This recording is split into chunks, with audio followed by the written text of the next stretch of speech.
கர்த்தரால் தெரிந்தெடுத்தவன் நான் தான் தாவீது ராஜா. கர்த்தரால் தெரிந்தெடுத்தவன் அற்பமான எண்ணப்பட்ட என்னை அவர் தேடி வந்து அபிஷேகம் பண்ணினாரு. என்ன அபிஷேகம் பண்ணினாரு. அற்பமாக எண்ணப்பட்ட என்னை அவர் தேடி வந்து அபிஷேகம் பண்ணினாரு. என்ன அபிஷேகம் பண்ணினாரு. நான் தான் தாவீது ராஜா.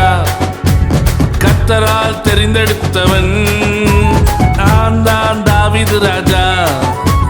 கர்த்தரால் தெரிந்தெடுத்தவன் சத்துருக்கள் முன்பாக என் தலையை உயர்த்தி அபிஷேகம் பண்ணினாரு. என்ன அபிஷேகம் பண்ணினாரு. சத்துருக்கள் முன்பாக என் தலையை உயர்த்தி அபிஷேகம் பண்ணினாரு. என்ன அபிஷேகம் பண்ணினாரு.